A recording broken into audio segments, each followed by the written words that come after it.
ان تقرض اللہ قرضا حسنا، اللہ کو قرض حسنا دو۔ کیسی بات ہے، خدا دے کے خود مانگ رہے، اللہ کے دیے ہوئے سے دینا نا۔ وَمِمَّا رَزَقْنَاهُمْ يُنْفِقُونَ، اللہ کے دیے ہوئے سے دیتے ہیں۔ ذرا دیکھیے اللہ اس پہ ثواب دیتا ہے، اللہ کے دیے ہوئے سے دے کے اللہ سے ثواب لیتے ہیں، اور اللہ فرماتا ہے میں لٹاؤں گا بھی اور دگنا کر کے لٹاؤں گا۔ جو تم میرے دیے ہوئے سے دو گے اس کو دگنا کر کے لٹاؤں گا اور تمہیں اجر بھی دوں گا۔ یہ کیا دل آویز کہانی ہے۔ وَيَغْفِرْ لَكُمْ، اور تمہیں بخش بھی دے گا۔ واللہ شکور حلیم، وہ شکر گزار بھی ہے اور حلم والا بھی ہے۔ اللہ اکبر، اللہ خود دے کے خود کہتا ہے مجھے قرض دو۔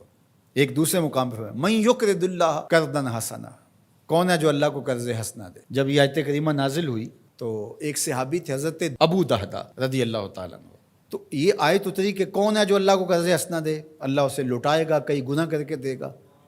تو وہ حضور کے پاس آئے اور آقا کریم کا ہاتھ پکڑ لیا اور کہا حضور کیا اللہ نے واقعی ہم سے قرض مانگا ہے؟ رب ہو کے قرض مانگ رہے، اللہ نے واقعی ہم سے قرض مانگا ہے؟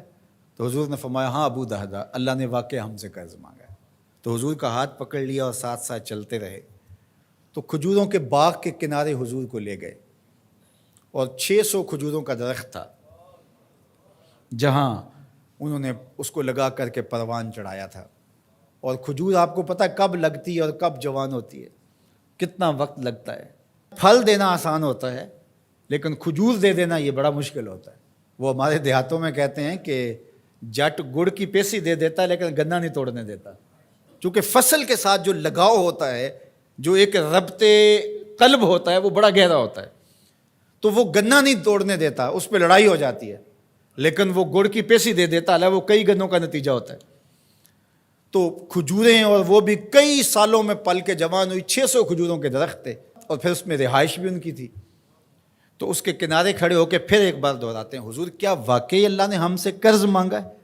تو حضور نے فرمایا ہاں ابو دہدا، اللہ نے واقعی ہم سے قرض مانگا ہے۔ تو کہا پھر سودے کے آپ گواہ ہو جائیں، یہ باغ میں نے اللہ کو قرضے میں دے دیا، یہ باغ میں نے اللہ کو قرضے میں دے دیا۔ اللہ اکبر۔ اب ان کی رہائش بھی وہاں تھی اور بچے بھی وہاں رہتے تھے، اب اندر نہیں جا رہے، باہر ہی کھڑے ہو کے بلند آواز سے پکار کرتے یا امت دہدا اخرجی، اے دہدا کی امی جلدی جلدی بچوں کو لے کے باہر آ جا، یہ باغ اب ہمارا نہیں رہا، ہم نے اللہ کو قرضے میں دے دیا۔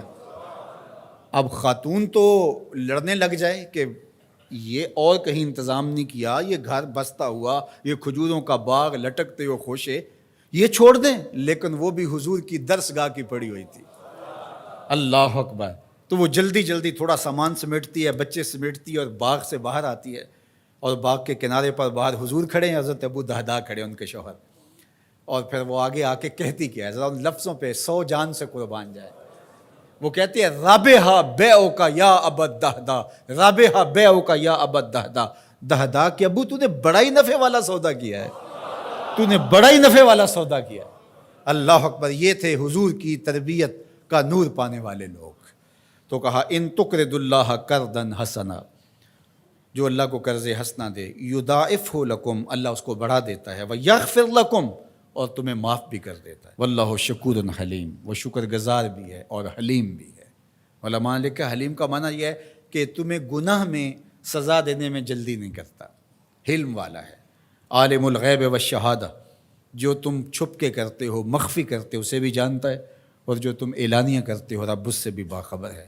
العزیز الحکیم، غالب ہے، اس پر کوئی غالب نہیں ہے، وہ حکمت والا ہے، یہ اس کی عظمتیں ہیں۔ تو سورہ التغابن اپنے دامن میں وہ نور رکھتی ہے کہ اس کی تلاوت کرنے سے زندگی میں جمال اور زندگی میں نور نصیب ہوتا ہے۔ علماء نے لکھا ہے وہ بیماری، وہ مشکل، وہ پریشانی جس کے ظاہری اسباب منقطع ہو جائیں تو سورہ تغابن پڑھیں، اللہ تعالیٰ جل شانہ اپنا کرم فرما دے گا، اپنی رحمت نازل فرمائے گا۔ اللہ ہمیں سورہ تغابن کا نور نصیب